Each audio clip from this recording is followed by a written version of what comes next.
when I'm teaching John Boyd concepts, I always highlight and elevate orientation because that's who we are. Every orientation is unique. Some orientations can be aligned to a point, and that's how we have a group of people forming a Marine Corps, or a group of people forming a baseball team or a company or anything like that.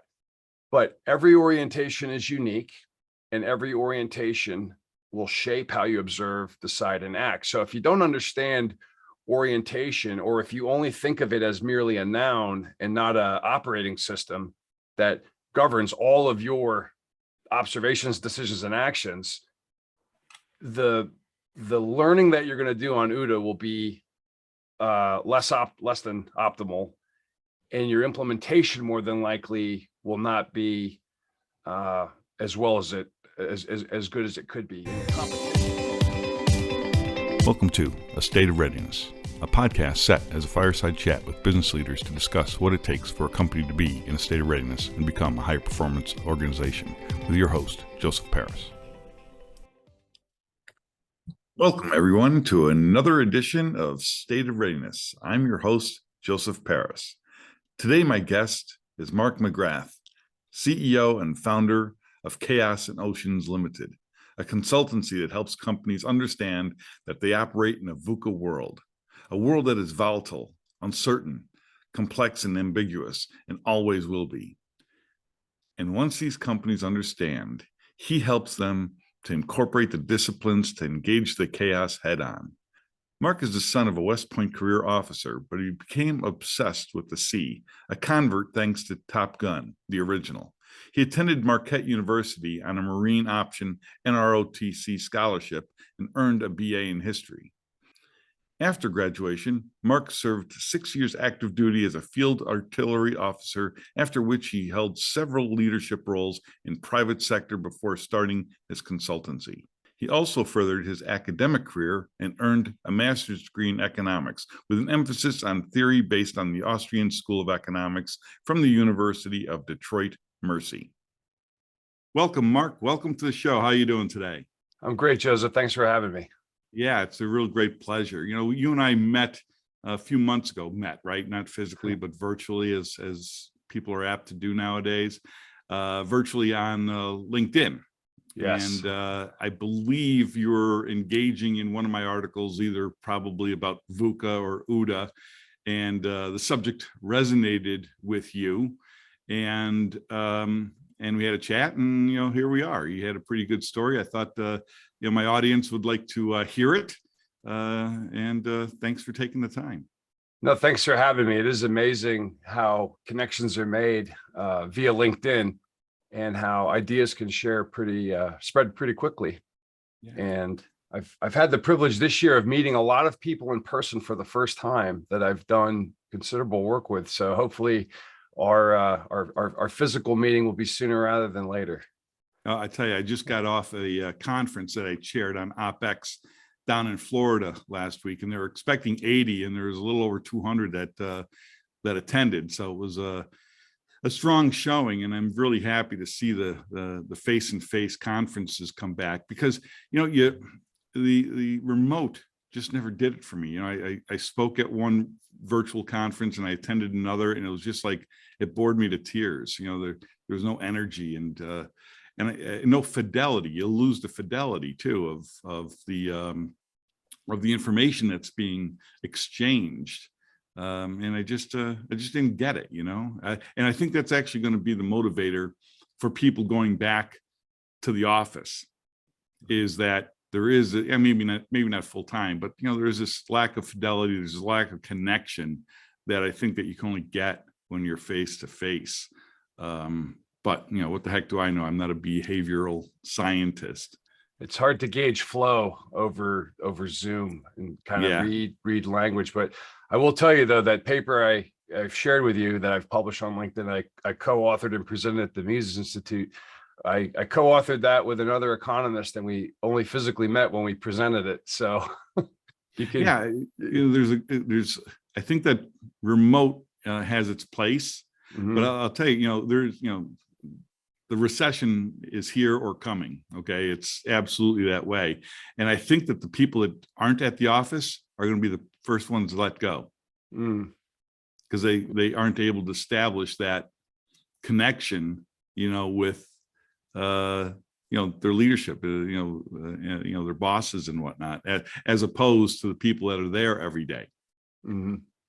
Yeah, so. the people contact, especially in small teams, it's hard to replicate that over on virtually. But now, you said you're a military brat.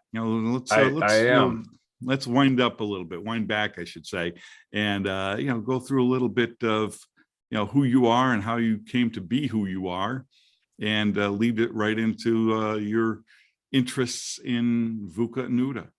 Sure. Yeah, I'm the son of a West Pointer, career Army officer. Lived all over the world. I was born in Kentucky, lived in Georgia, Germany, Kentucky again, and I went to high school basically in Pittsburgh. And my brother and much younger brother and sister came up to being raised in Pittsburgh, where my mother still is. So I always say I'm a native-born Kentuckian that was raised in Pittsburgh, with a couple of other places in between. And both of my parents were born in New York City, so my accent can really shift, because when you think of all those formative years of being born in the South, living in Georgia, living in Philadelphia and Germany and everything else, and then eventually back to Kentucky and winding up in Pittsburgh, of New York City born parents, it's really a mess. So sometimes I sound terrible. I do a lot of these. You may have heard some of the podcasts I've been on with people in England or from England, and they have such lovely command of the English language. It sounds so much better than a Kentucky born Pittsburgher. But I can't understand them. They don't speak directly. They speak obliquely. You know what I mean? And sometimes it's hard. I mean, just other than the lingo, the different use of the English language, it's just sometimes hard to figure out what they're really trying to say. Sometimes it's interesting when you get messages and they get spell checked, because color is spelled O-U-R instead of O-R, or flavor, things like that. But I grew up so West Point, or a son of a West Pointer, and right around the mid 80s, 1985 and 86, I always had an obsession with the ocean growing up, and surfing. I was really into things like the Beach Boys. And another good friend of mine who was also an Army brat, who's actually still an officer in the Army at this point. We grew up, we used to call ourselves the only surfers in Kentucky, because we were really fascinated with the ocean and surfing and things. And then my aunt married a Navy pilot in 1985. And then the next year, Top Gun came out. So I abandoned all hopes and dreams of following my father's footsteps and started wanting to be a naval aviator, or something to do with the ocean. And in high school, it's a long story. It's funny. We could tell it some other time, but how I wound up in the Marine Corps, which is also a naval service, as you know. It's a funny story, but that's how I eventually got to the Marine Corps. And what really appealed to me when I made the decision to pursue that in high school was sort of the elite nature of it, and the team aspect of it. I like the small sort of contrarian appeal that the Marine Corps had. And I had a very influential, I went to an all boys Catholic school, high school, and we had our disciplinarian was a former Marine. And that has a lot to do with my decision to go to the Marine Corps. And now, then did you go to Annapolis, or did you become you started at E1, or what did you do? No, I had a Naval ROTC scholarship to Marquette University. Okay. When I was, my guidance counselor in high school, who was a Lasallian Christian brother, he said that I was probably best suited for the Jesuits because I asked so many questions and challenged too many assumptions. So I looked at a number of schools, but Marquette was really the one that I was drawn to. And at the time, my now no longer living grandparents, they lived about an hour and a half down in Northern Illinois. So for 4 years, I got to see them once a month. So that was kind of a neat appeal to it. But I really love Marquette. I like the urban setting. I like the fact that I was the outsider. I was not from, most of the kids at Marquette are usually from Chicago or somewhere in the Midwest. So I was kind of an anomaly. It's one of the first places, maybe really, I guess really the second time I was told I had an accent that I distinctly remember. Moving from Kentucky to Pittsburgh in 8th grade was a shock. And then going from Pittsburgh to Milwaukee, Wisconsin was a shock too, in the accent department. But I studied, oh yeah. I'm sorry. No, So you- I had a, I had a naval ROTC scholarship at Marquette and majored in history. I had a Marine option on my naval ROTC scholarship. And then, we still do the midshipman cruises and things like that over the summer. And then the summer before senior year is when we go to officer candidate school at Quantico. Right. And then we get commissioned when we graduate. Okay. So were you ship based, or where'd you end up? Did you see the sea as you loved? In my Marine career? Yeah. Oh, yes. It started, my second class cruise in ROTC was spent aboard a destroyer, which was phenomenal, out in the Pacific. And I loved every minute of it. I particularly love when you're out and you can't see land and you can't see anything. I mean, there's no more beautiful place to be than the open ocean. And then when I was, after I finished the basic school and I was a field artillery officer, I did 6 months at Fort Sill, Oklahoma. I was assigned to the 1st Battalion, 12th Marines, which is based out of Hawaii, and then split time between there and Okinawa. And then I spent almost a year with a special deployment that was going all around the southeastern Asian nations. And I was aboard a ship as part of a multi-ship deployment.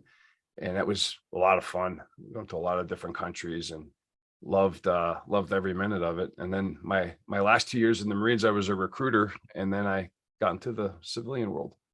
Super. So when did you come across VUCA and UDA? What caught your attention? How did it resonate with you? I still have, I'm sure I'm the only one, at least from Marquette in my cohort.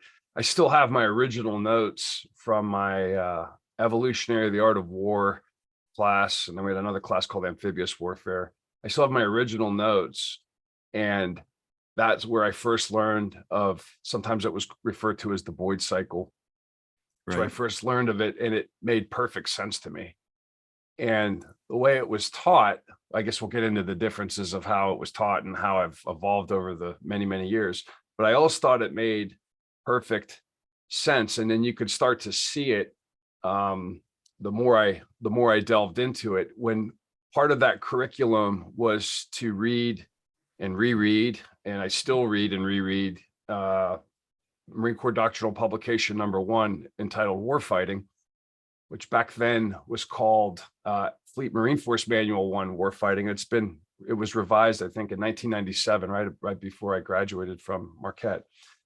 But I've read and reread that book so many times, and I think it's the best teaching text that you can have.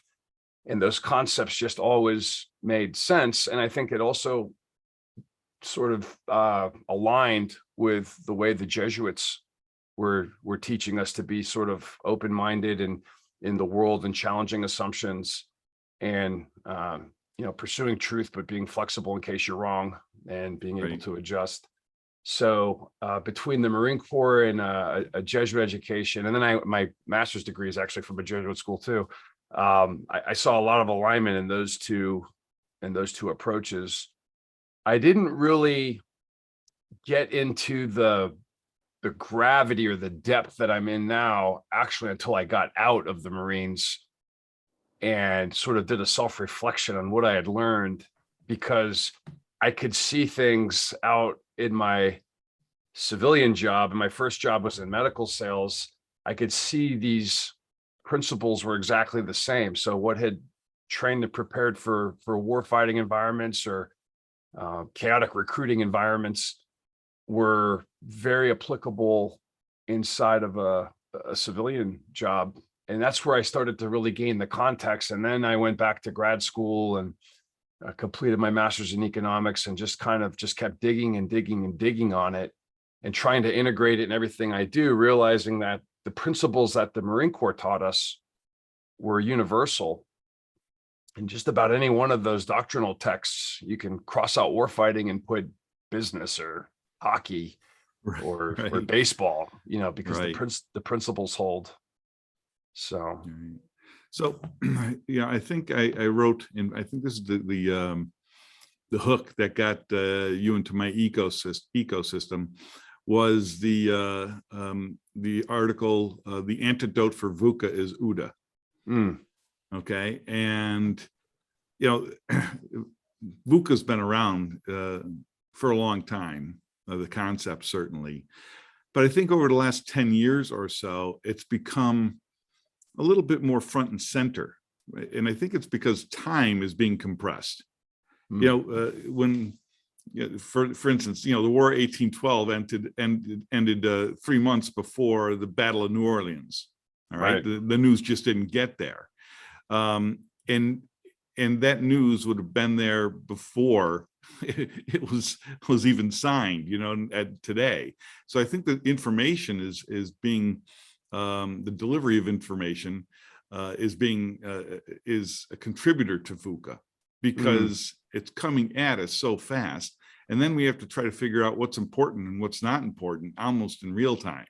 So I think that we have to become more of a fighter pilot, with Colonel Boyd, the concepts behind Colonel Boyd, just to be able to observe what's going on around us, and be able to, squelch out the noise, understand, and have, threat assessments. What are the likelihoods and what are the least likelihoods of those things that are out there and around us, not only threats, but opportunities. And, we don't have that luxury of being able to sit back as much as we did 10 or 20 years ago and reflect on what's really going on before we have to engage. And what are your thoughts on that? I think it's becoming more, as you say, more evident to a broader audience. Certainly institutions like the Marine Corps and the Jesuits have been well aware of VUCA for eons. I think when you go back and you study the certainly philosophy, and going back as far to the very, I always kind of like to begin with Aristotle and work my way forward, but we're always in a state of chaos. And the Marines, everything they prepared us for was chaos. So when VUCA came out as a broad business topic, because I think the Army started talking about it in the early 90s. I mean, the military was ahead of the game on this. I think, to your point, when it came out, there's a lot more connectivity. That's the C in VUCA, is the complexity. Connectivity is hyperconnectivity is one of the characteristics of complexity that I like to talk about. It's got a wider audience, but again, for Marines or people that went to Jesuit schools or people that have been dealing with chaos in earnest, they are not surprised by it. And for me, it's been encouraging to see it discussed more. It's been encouraging to see people approach me and ask me questions about it, or ask me if I can come and talk to their group about it. It's encouraging because I think the more awareness that we have and the more that we define and understand it, then the better we can improve whatever it is that we're doing, and whatever our field could be. Right. So what are the 3 immutable points that you mentioned? My 3 immutable points when I talk about VUCA, right? Volatility, uncertainty, complexity, ambiguity. It's sort of a 1, 2, 3, and I usually put it up on a slide with Roman numerals. Number 1, VUCA is the state of the universe. It always was VUCA. It always will be VUCA. It's VUCA now. And the faster that I can accept that, then I can get to the second immutable point, which is that my orientation and how I observe, decide, and act and learn with it is how I engage. Number 1, that's how I engage the VUCA.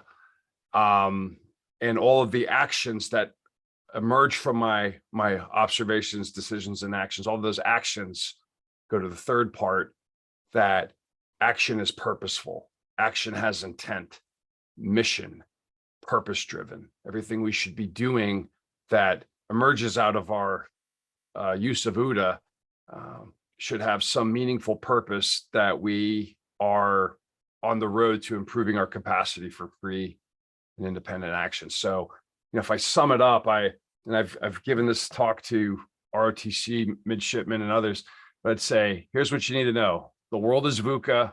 UDA is how I navigate it, and all the actions that emerge that have to be in order to. They have to be because they have to have purpose, meaning, intent. Otherwise, there's no point in doing anything.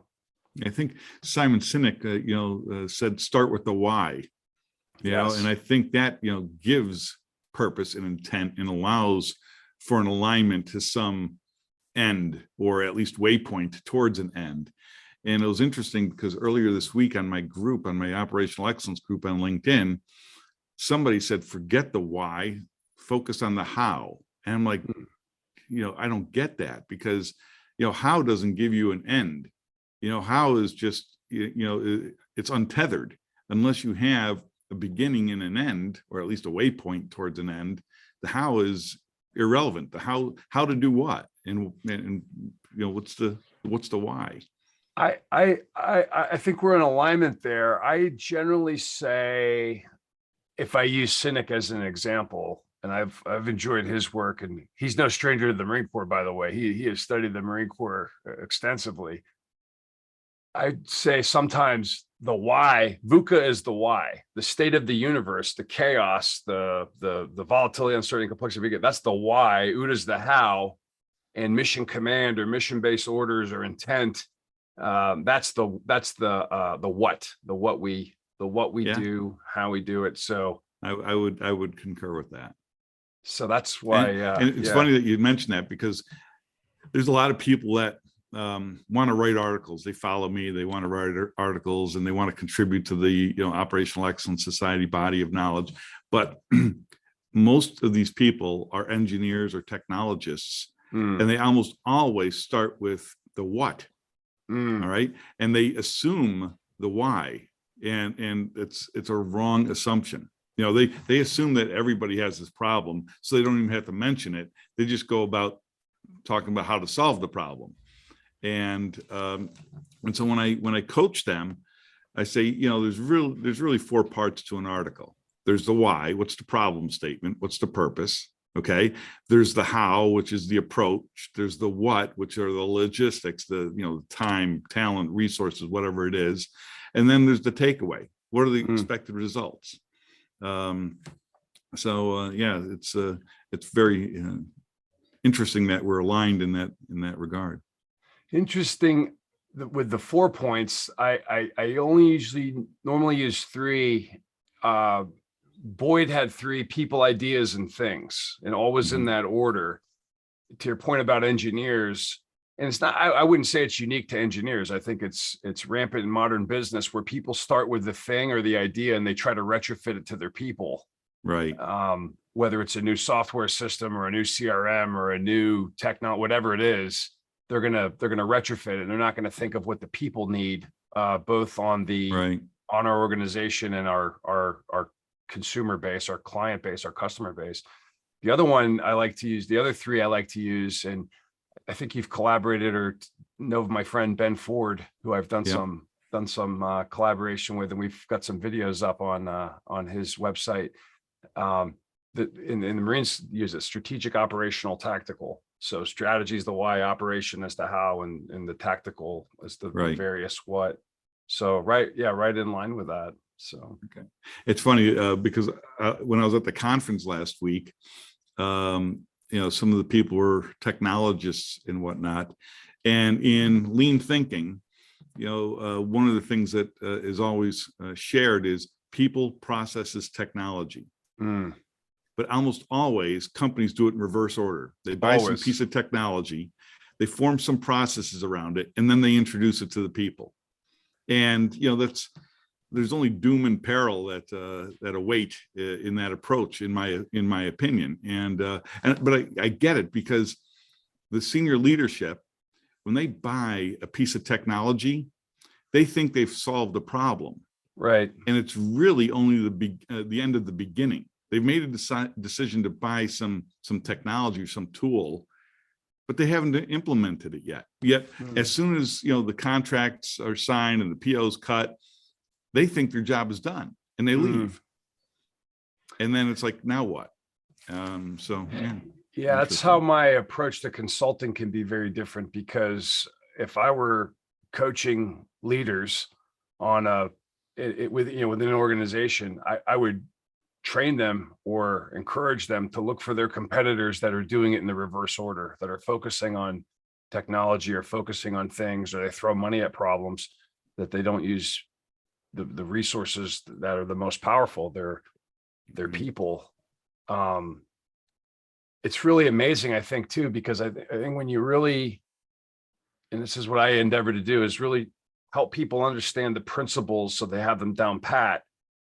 And then the ideas and things make sense. Most of the principles are inside our orientation, our mind, our cognition, right. and we're, leadership and business, that's a people sport, and sales is a people sport, and it's all dealing with people first. And once we figure that out, once we can work with people with principles, the ideas and the things, they become more and more self-evident. And I certainly believe that it's a massive competitive advantage to a team that gets that and doesn't violate that order. That's right. How David becomes David versus a Goliath. Right. So you have here, why do you focus on orientation and teaching OODA and not the OODA loop? That's an interesting notion. So great question.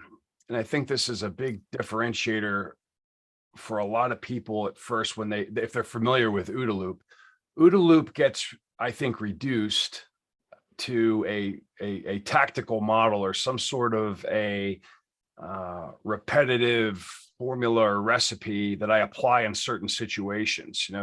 It's widely taught in hand-to-hand combat or in firearms training, something, or even in business, but it's like a strategy tool.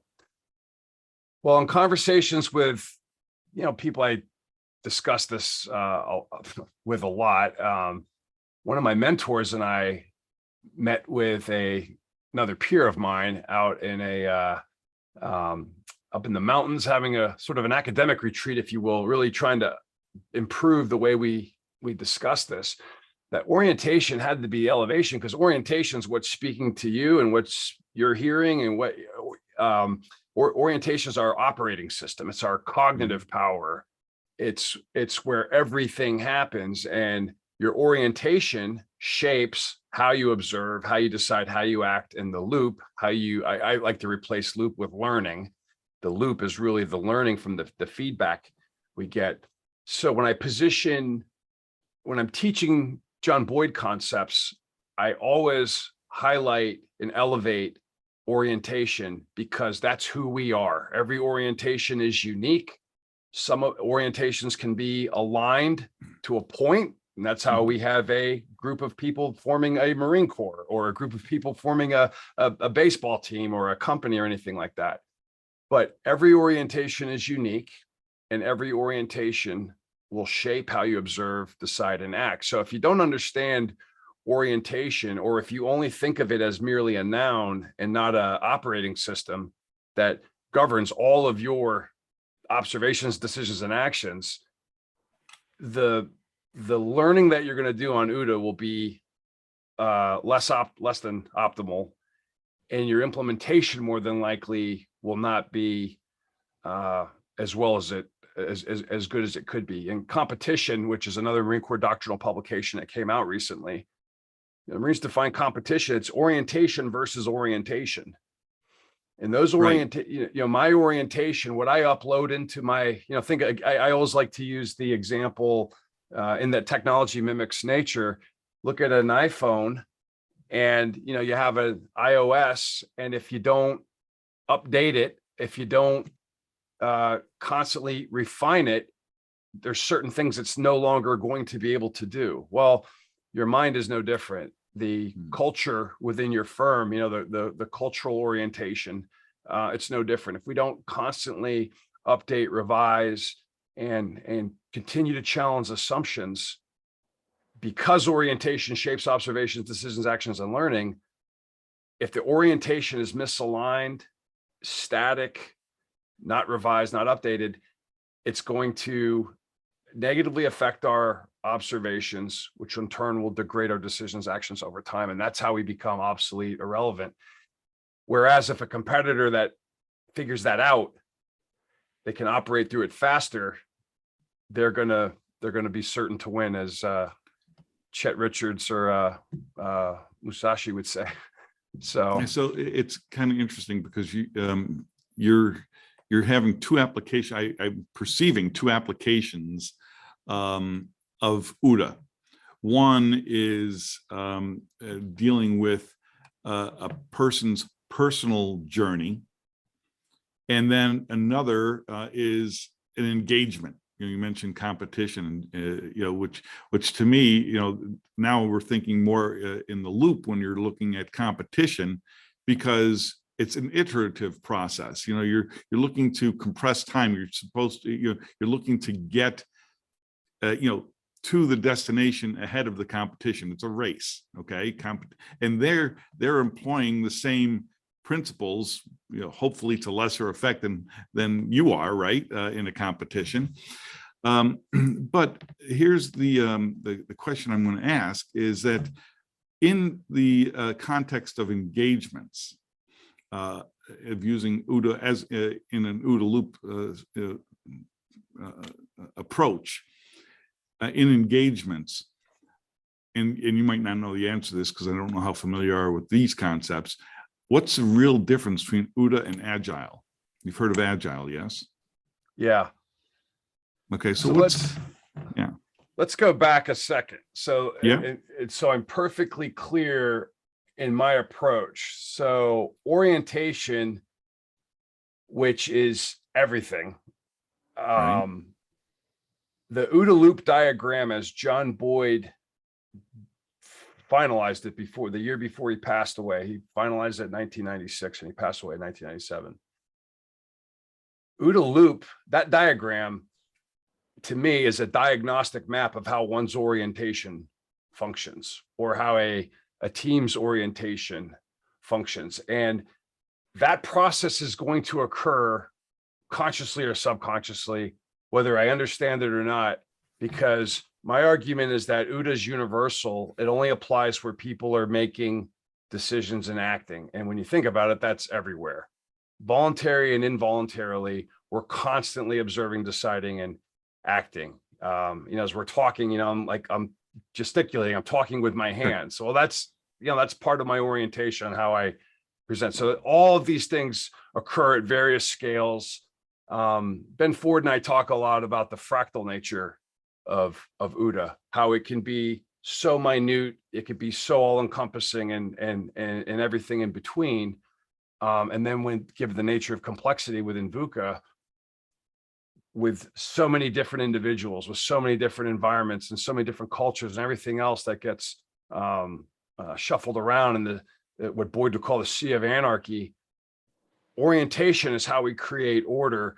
Orientation operates under the OODA the OODA operation process, which you're familiar with when you look at it on the diagram.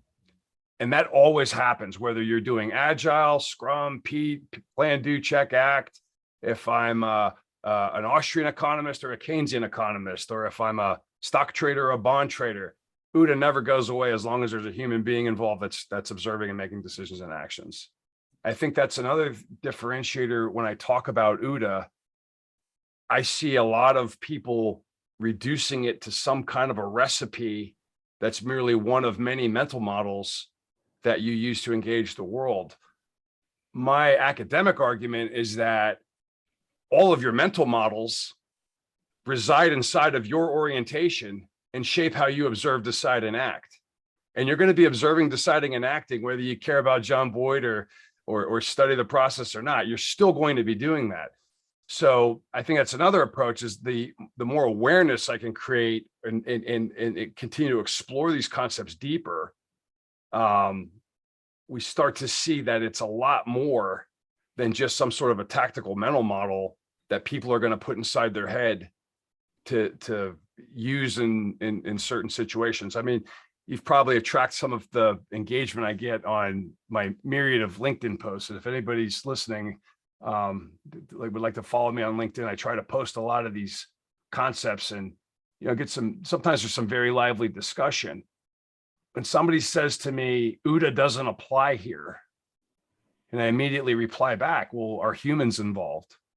Are they making decisions, and are they act? Yeah, well, then UDA applies. That's, to me, it's axiomatic. It's universal. So, when you're speaking, you have, a wide variety, or engaging, not just speaking, but when you're engaging in one form or another, who gets it and who doesn't?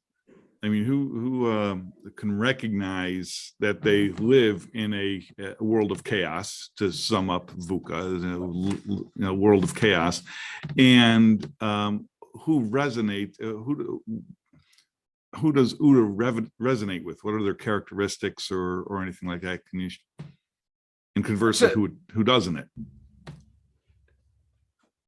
So this question comes up a lot, and I've put a lot of thought into this, and I think back to years of applying this, not just in the military, but more so and deeper with more academic exploration behind it in my civilian life for almost 20 years now.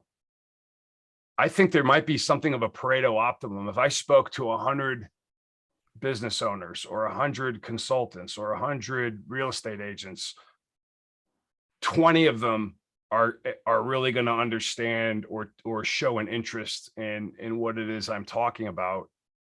And of those 20, probably 2 to 5 of them will really get it. And I don't have scientific data to prove it, only just my own experience and my own reflection on this. Those are almost always the people that you want to have. It's not the person that just wants to get by, right, that is attracted to these ideas.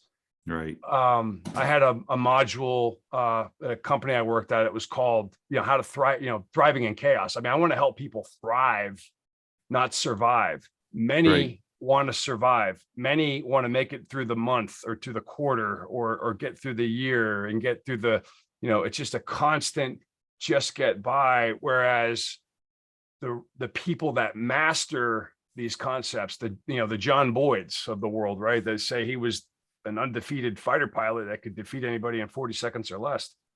There's probably less of them than not, but I guess not, those people are looking to, those individuals, those organizations, they're looking to thrive. They're not looking nearly to get by. If that makes sense. Yeah, but when you're looking at the room, okay, is there any characteristic of people that are going to stand out and say, yeah, this guy's going to, or gal's going to get it? Or when you're interviewing people, is there a telltale, if you will, to borrow a sailing term, a telltale of a person that's going to be inclined to get it or not? If someone has me come into their organization and speak to the leaders so that they can understand it and then teach it within their company, I think that they would probably be more successful with it. Whereas sometimes you get brought in as a speaker, and if the leaders don't buy into it or don't understand it or don't care, and then people in the crowd get it, they stand out, not always in a good way, right? Because they're the ones that realize, well, we got to make changes. We got to get more competitive, and inside of certain organizations, that might not be the best course to take. So ideally, I love speaking to groups, in speaking to groups, I've noticed the same thing though. It's not everybody that's going to come up afterwards. It's not everybody that's going to get this. I think you could look at a lot of the comments on various LinkedIn posts I've done about LinkedIn. I mean, there are Boyd haters out there. I mean, there are people that don't like these ideas at all. There's books written, shooting it down. And that's fine. I mean, I guess that's just the nature of academic debate and when you're exploring things that are within a world that's VUCA.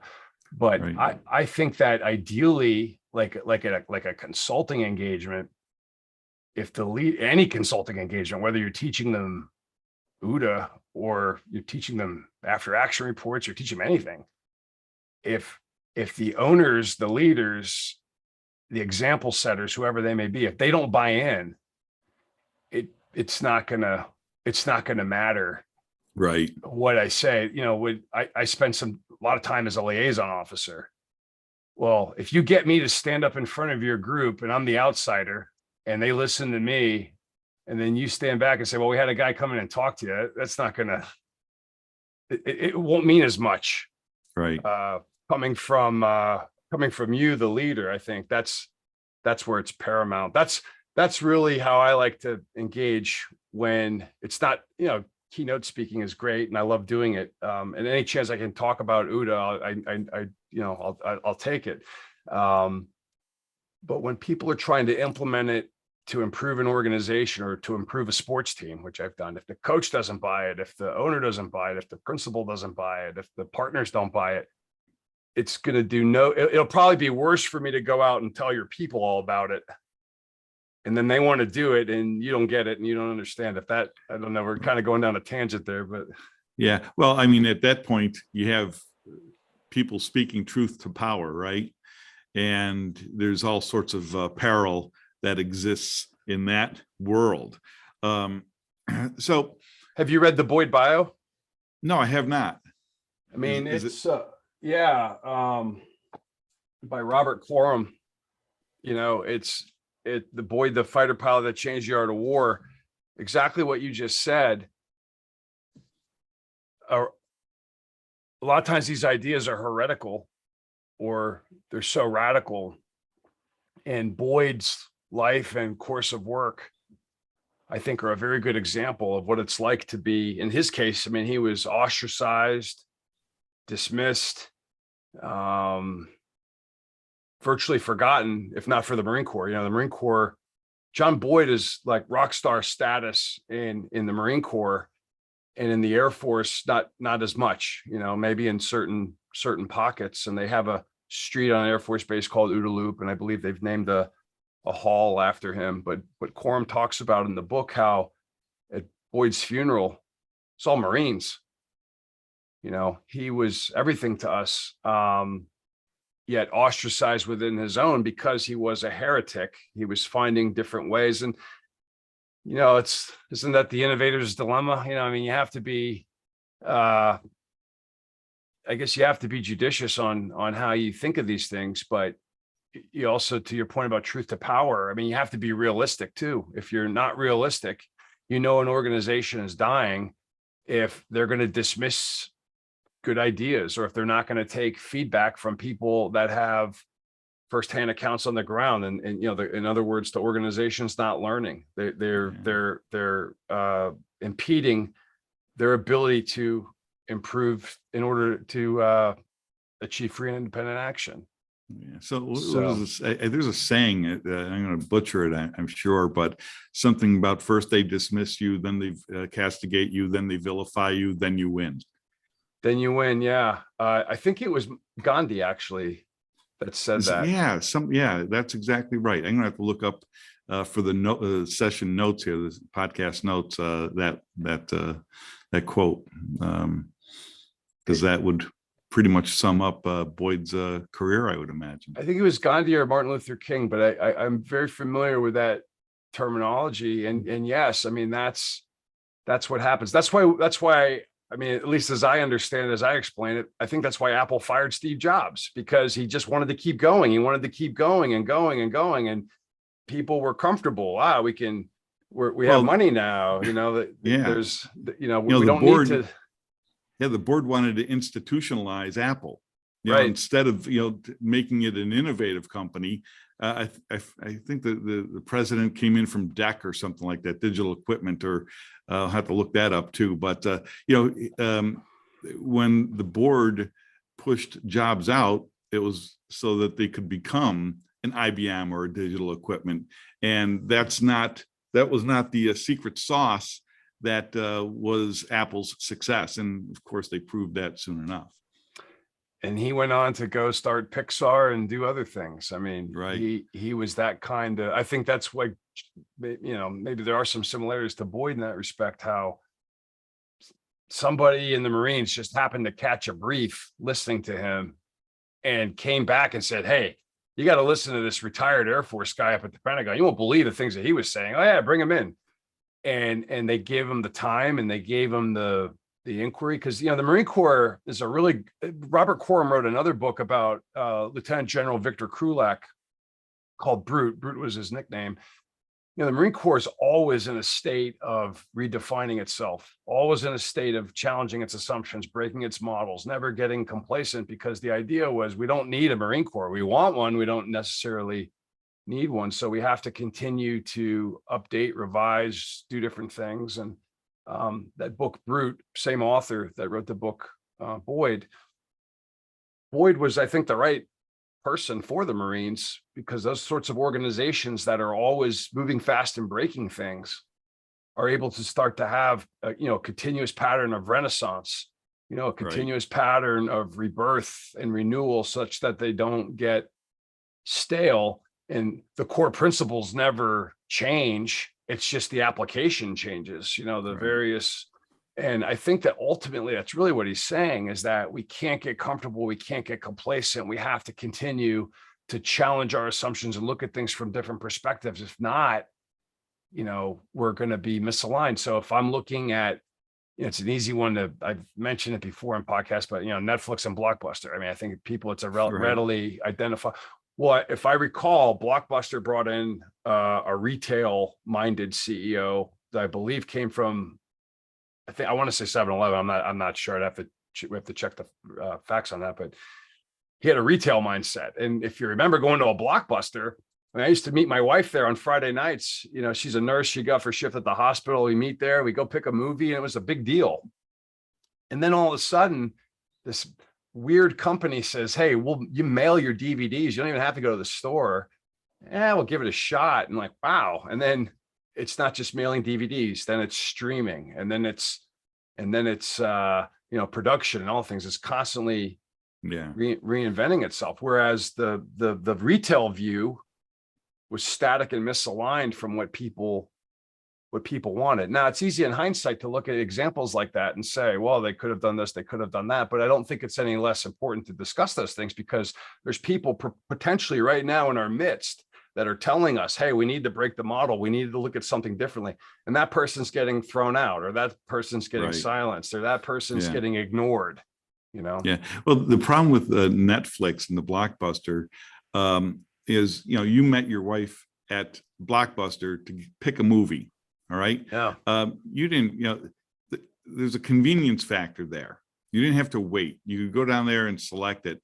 To wait for a DVD in the mail, sort of like ruins the spontaneity. I mean, how many times have we wanted to watch a particular movie, and by the time the time comes along, we want to watch something else, right? So you had that risk.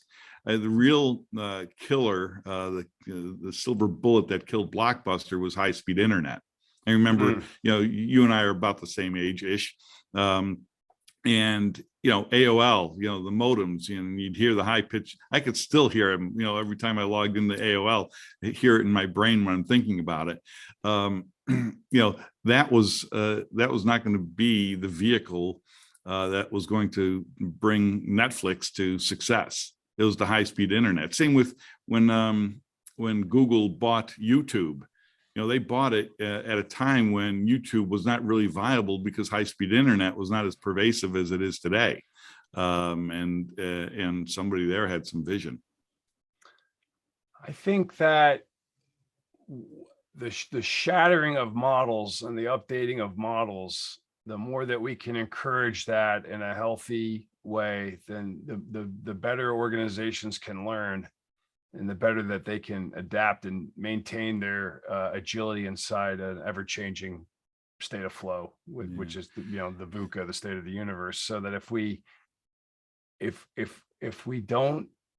we're not open to challenging the assumptions, we become more and more vulnerable to threats. I think the book was called Losing the Signal, and I forget who wrote it, but it was about the BlackBerry. And they thought that the one guy thought, like, who's going to want to have a touch keyboard? Like, no one's going to want to do that. Just dismiss it. It's not important, Right. And, I think that organizations that, you don't know what needs to be known. And if information's not flowing and perspectives aren't being challenged, then you might be misaligned, Well, I think that oftentimes that disruption, that transformation of an industry or creation of industry is going to come from an outsider. Yeah. I mean, Jobs and the iPhone and the iTunes before that. You think about the crazy guy that invented from within Kodak, invented the bullet that killed Kodak in Right. digital photography. You think about Elon Musk. All right, here's a guy that had a couple of $100 million as a payout on PayPal, and what's he do? He starts a car company and a space company. Are you kidding me?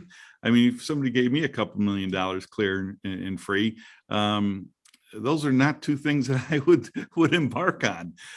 But he was an industry outsider to the automotive industry and certainly the space industry, and he's the one that's transformed both. Well, I heard an interview about that one time, because like a lot of people, we would say, why would you go into those bureaucratic, slow industries? And his answer was something along of the lines of, industries like that are the ones that need a jolt. That's the biggest opportunity for change, just because things haven't changed in so long. That was number one. Number two, I loved your use of the D word, which there's disruption. A mentor of mine from the Marine Corps, who's still a mentor to me, says that there's 3 Ds that he thinks of when it comes to orientation, on how orientation changes. The first D is drift, and that's just through the course of passing time, your perspective changes because things change. My 46-year-old self sees the world differently than my 15-year-old son that just walked in from high school. I don't know if you might have to edit out him yelling he's home in the recording, but drift is how orientation, that's one way for orientation to change. The other one is disruption, as you mentioned. So we can disrupt ourselves by breaking our models and challenging our assumptions and soliciting broad feedback and after action reviews, or we can be disrupted by a more agile competitor or a more aligned competitor that's able to cycle through UDA faster than we are. And then the third D on how orientation can change is design.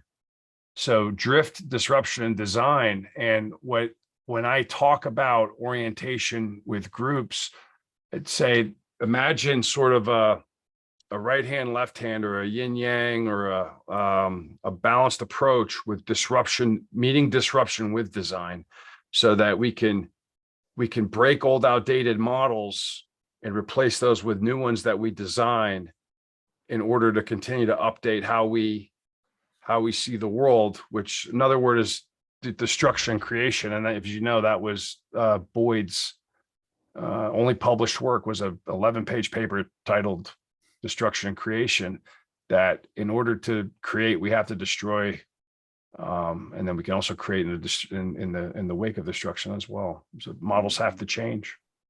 Well, let's get some of the rapid fire questions here as we get close to the end of our session here.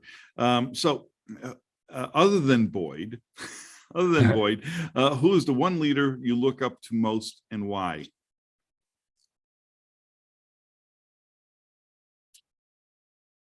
The one leader I look up to most, I don't know if you can see, I have a Douglas MacArthur shelf back there, and maybe it's because my dad went to West Point. On the other wall, I have the Duty Honor Country speech on the wall. Okay. Yes, even a former Marine can have a MacArthur shelf with all his books, and I have a corncob pipe, sunglasses, and a replica of his hat. And to do the honor country speech, I've always found him interesting. Not that he was perfect, Well, but no, but there's only been one person perfect. That's right. Yeah. You know, So nobody's perfect. Yet in the pursuit of perfection, I think that sometimes we can achieve excellence. I think that was Vince Lombardi that said that. Yeah. MacArthur was always fascinating to me because anybody that has like a prevailing viewpoint about him, where it's like sort of the popular view, I like to. I mean, this, you can't see, there's three sides of books in this office where and a common thread is people that challenge the assumptions and challenge the status quo. So I have a lot of Jack Kerouac over on the other side, but I also found MacArthur interesting because he lasted through so many time periods. He was a general in the First World War, and he graduated from West Point in 1903, yet still had largely relevant strategic ideas, 50 years later, to the point, even up to his passing, he was advising presidents and making recommendations on things that he was really dialed into. I found him fascinating, although I will say he's probably been replaced. I mean, again, this is my Marine bias, and MacArthur, by the way, he eventually became a fan of the Marines when we helped him out at Incheon. But Victor Krulak, I mentioned him earlier. Just an amazing life. I can't recommend his biography enough. I went to his grave last year. I got a picture there. I met his son, the Commandant General Charles Krulak, a couple times, and I really like to study more about him and read about him, because he was one that did challenge assumptions such that it cost him his career. And you read the book, I mean, he never got a 4th star because he wasn't afraid to tell the president of the United States what exactly was on his mind about the situation in Vietnam and how it was being conducted and how it could be waged. So that kind of courageous leader that doesn't necessarily go along to get along, that does the right thing for the right reasons, even though it costs a job or causes unpopularity. I think Boyd's another great example of that, of people who stood up to power and sticking to their core principles and without violating them. And I think those are 3 pretty good examples with a lot of synergy. Okay, so looking at and observing and speaking, I have to ask this question. It's unscripted, but it pops out in my head. You haven't obviously made the transition to ebooks. I've tried. Okay. I can't do it either. I've tried, and there's a great podcast. Brett McKay from The Art of Manliness interviewed the now late Father James Shaw, who was a famous philosopher and political scientist, Jesuit priest who was a teacher at Georgetown for many, many years. And he wrote some great books on thinking and why we think and the importance of thinking. And one of the things that he said in the interview to Brett was the importance. He says, I remember the quote, he says, "I'm not a Luddite. I have a cell phone, a smartphone, I use computers, but there is something to be said about holding something physically in your hand and being able to read it, to pause and reflect, and to write in marginalia." I mean, that's the one thing you don't see in all these books. The margins are showered in notes, drowning in notes and yellow stickies and things like that. And I find that I can more deeply explore, and I can put things in a broader context when I'm looking at something in all of its fat, like an analog clock, for example. I can physically see how much time I have left, rather than if I look at a digital clock, I lose that sense of space, and I think that's really important. I've tried Nook, Kindle, I've tried them all. I have stuff on my iPad, which I was reading some of our briefing notes off the iPad. So I still look at those things, but particularly with large concepts like things of economic topics, or I really am interested in trading and things like that. I need to have the physical book, and I need to write a lot of notes. All of my books on Boyd, by the way, you can't see it, but there's this whole shelf over here, everything written, dog-eared, so. And the other thing, I know where to look. I guess I could type in a search term, but there is something about knowing where to look. I guess as a lot of the things that you're talking about with the advancement of technology, I guess if we can keep some analog things in our lives, hopefully our cognitive abilities will benefit from it. So we'll see. And so the last question I'm going to ask you: what's the best piece of advice you ever received? Before honor is humility. Before honor is humility. I believe it was it's Proverbs 18:12. There was mentioned I went to an all-boys Catholic high school. Yeah. One of the seniors on the lacrosse team put that as his senior quote, and it said Proverbs 18:12. And Captain McDaniel, ex-POW he was a naval aviator that was shot down over Vietnam and was a POW. And that was the title of his book, was Before Honor is Humility. And yeah, I get chills thinking of it, because when I think of a lot of these leaders, specifically Boyd, Boyd could be, if you read his bio, I mean, he was a terrible personality, and he could be crude and disgusting and loud.